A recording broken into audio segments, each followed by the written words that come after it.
Assalamualaikum warahmatullahi wabarakatuh, teman-teman. Ketemu lagi di Syihab Syihab, dan di episode ini, Abiku, Syihab Syihab kita mau bicara soal anak ya, Bi. Anak. Karena belakangan ini ada banyak, anak tuh selalu relevan dan selalu penting untuk dibicarakan. Cuma ada beberapa kejadian di belakangan ini yang juga membuat kita miris soal ada pasangan yang berkali-kali mengaborsi anak. Ada kemudian juga kejadian di mana anak-anak melakukan hal-hal yang bodoh begitu, sengaja menabrakkan diri ke truk. Waktu itu pernah ada, kita tahu ada banyak sekali orang yang mendambakan anak, tapi di sisi lain juga banyak anak yang ditelantarkan. Jadi kita mau bicara spesifik soal anak, Bi. Sebetulnya kalau dalam pandangan Al-Quran, kedudukan anak itu bagaimana, Abiku? Anak itu kedudukannya sangat istimewa. Tapi yang pertama harus digarisbawahi bahwa anak itu anugerah Tuhan. Dan kalau dia anugerah Tuhan pasti istimewa. Itu dasarnya begitu. Karena itu bukti bahwa dia anugerah Tuhan, ada orang yang mau anak tidak dapat anak. Ada orang yang tidak mau anak dapat anak.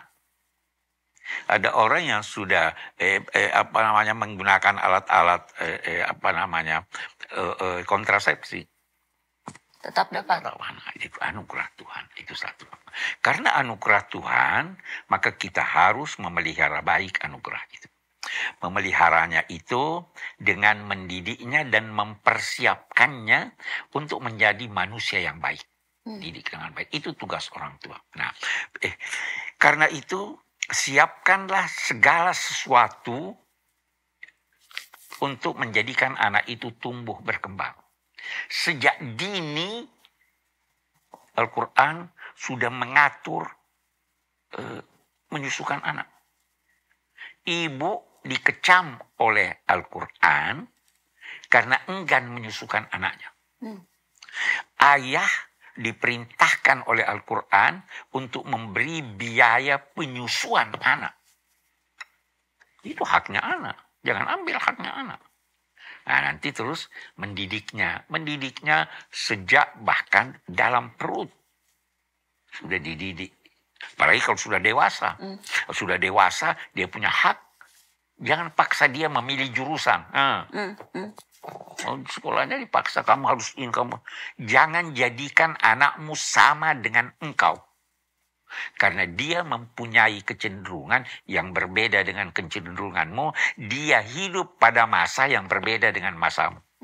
Itu anak. Tapi di Al-Quran juga ada beberapa ayat yang menggambarkan anak sebagai cobaan. Iya. Ada yang anak sebagai musuh.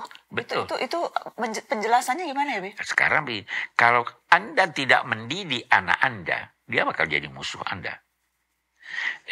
Boleh jadi di dunia sudah jadi musuh. Iya kan? Alangkah banyaknya anak yang durhaka pada orang tuanya. Jadi dia musuh. Boleh jadi orang tua memanjakan anaknya sehingga dia merasa bersahabat dengan anaknya. Tapi pemanjaannya itu menjadikannya musuh kelak di hari kemudian. Itu ada riwayat mengatakan ada seorang tua, ayah atau ibu sudah akan melangkah menuju ke sorga. Anaknya yang tidak terdidik, durhaka, melangkah menuju ke neraka. Sebelum sampai di neraka dia protes pada Tuhan. Tuhan, saya begini karena orang tua saya tidak didik saya. Insifni min hadzal zalim.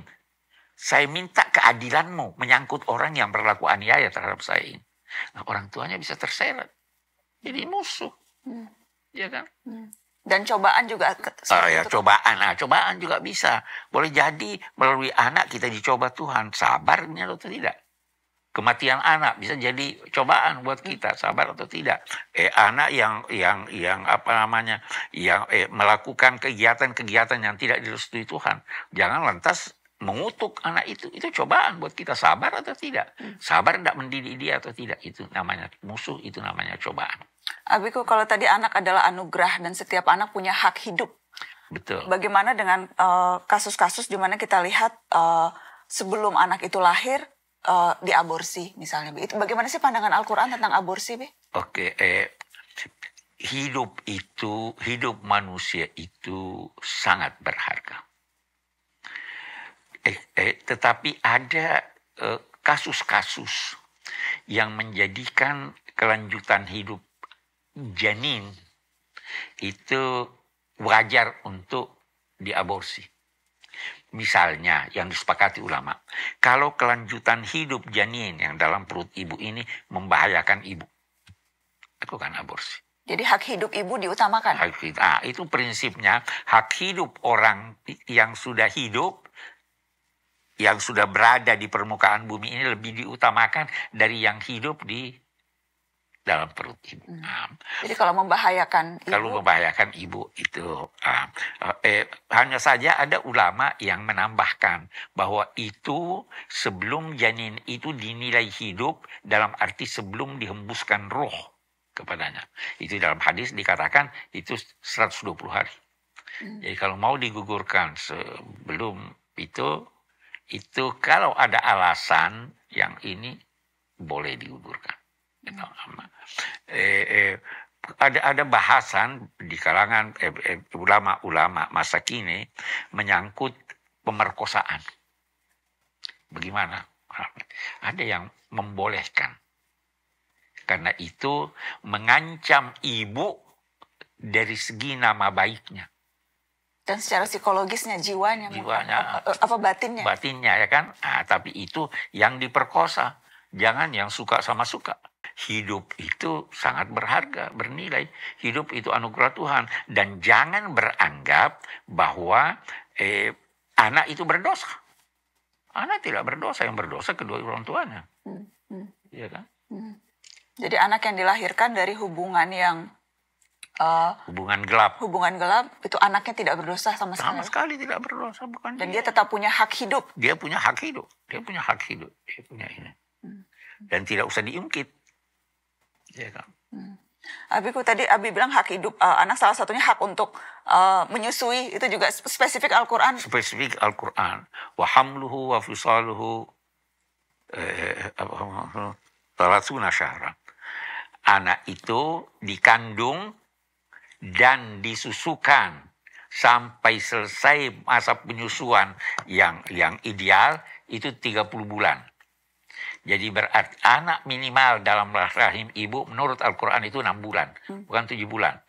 Nah, jadi 30 potong 6, 24. Anak disusukan sampai umur 24 bulan. Itu liman arada an yutimma radha'ah, kalau mau sempurna penyusuan itu. Itu haknya anak. Karena itu ayah wajib membelanjakan, dia membawa nama ayah kan? Kasih istrimu biaya penyusuan supaya dia beli vitamin biar fit dan sebagainya. Kewajiban suami. Istri, kamu wajib, jangan kalau dikasih sedikit kamu lantas tidak mau menyusukan. Itu dikecam oleh Al-Quran. Tadi Abi bilang pendidikan anak itu kewajiban orang tua, sehingga sedemikian sampai orang tua mungkin saja akan tertarik ke neraka kalau zolim terhadap anak karena tidak menjalankan kewajibannya mendidik. Tapi kalau dalam pergaulan atau lingkungan sekarang, pendidikan atau faktor keluarga kan bukan satu-satunya penyebab. Kalau sekarang ada banyak sekali faktor yang kemudian bisa membuat anak nakal, anak kemudian. Di sinilah peranan pertama orang tua. Karena itu dikatakan jangan biarkan anakmu bersahabat dengan orang buruk. Jadilah sahabat anakmu. Sehingga kalau ada unek-uneknya, dia tidak sampaikan kepada temannya yang belum tentu tahu persoalan. Ini apalagi anak perempuan. Ibu bersahabat dengan anaknya. Jadi anaknya kalau ada keluhan, saya diganggu begini, saya ada ini, dia bersahabat. Kalau menjauh, dia cari orang lain untuk dia curhat, ya kan? Bisa jadi yang dia curhati itu orang yang tidak mengerti persoalan. Jadi itu kunci mendidik juga, itu ya, bersahabat dengan anak. Karena itu berbahagialah orang tua yang mengantar anaknya berbakti kepadanya. Bagaimana berbakti? Jangan bodoh-bodohin dia. Kamu bodoh, kamu ini. Jangan bebani dia melebihi kemampuannya. Kamu harus ranking 1 ya. Jangan. Kamu harus belajar bersungguh-sungguh. Apapun hasilnya, itu sudah baik. Walaupun bukan ranking 1. Ya kan itu ya. Jangan mencari-cari kesalahannya. Kalau kamu tidak setuju, jangan maki dia. Karena memaki itu memberi dampak negatif terhadap jiwanya kan. Sampai merenggut anak yang sedang kencing. Ada kejadian di masa Nabi. Ada seorang bayi, Nabi mari saya gendong. Tiba-tiba bayi itu, anak itu yang mungkin berumur 2 tahun apa? Ngompol. Ibunya terus renggut begini. Hei, jangan. Biar dia ngompol. Ini pakaian dibersihkan oleh air. Apa yang membersihkan hati anakmu dari renggutan yang kasar itu? Ini bisa terbawa sampai dia. Nah, karena itu kita bisa pindah sedikit. Janganlah menikahkan anak sebelum dia siap untuk menikah. Siap mental, siap siap biaya hidup dan lain-lain sebagainya. Ada beberapa kejadian kemarin, Pi, pernikahan belasan tahun dan sesama anak kecil. Bagaimana bisa dia bisa? 14 tahun masih SMP, 14 sama 15. Katanya supaya nggak zina, Wi. Supaya menghindari zina, supaya nggak pacaran, jadi dinikahkan aja gitu. Alasannya. Tidak melihat dampak dari itu. Kalau ada anaknya, siapa yang mau ini? Siapa yang mau didik anaknya? Pasti akan dididik salah itu. Ya kan? Jadi alasan menghindari zina bukan alasan yang cukup kuat untuk menikahkan. Orang tidak bisa terhindar dari zina hanya sekedar karena dikawinkan. Masih bisa saja dia berzina walaupun sudah kawin. Alangkah banyaknya yang begitu. Nah, yang menghindarkan orang dari perzinahan itu adalah pendidikan yang benar yang menjadikan dia sadar bahwa perzinahan itu adalah buruk. Biar ada satu lagi, sekarang tuh juga ada jalan pintas. Kalau anaknya nakal, udah dipesantrenkan aja deh. Atau dikirim biar dididik di pesantren supaya disiplin. Itu gimana, Bi? Itu mungkin lebih baik daripada tidak dididik sama sekali. Jadi kalau memang... seolah-olah mengalihkan tanggung jawab, padahal di pesantren kan juga bisa tidak otomatis. Ya, memang tidak otomatis, tetapi itu lebih baik daripada tidak dididik. Kalau Anda tidak mampu, berikan orang lain yang mampu. Jadi boleh jadi di pesantren itu bisa dia menjadi lebih baik karena mendapat perhatian yang khusus dari kiai-kiai yang memang mempunyai keahlian dalam pendidikan. Jadi bukan semua pesantren juga. Oke. Oke, Biku. Thank you very much. Syukran jazilan kalau bahasa Arab ya. Syukran jazilan. Assalamualaikum teman-teman.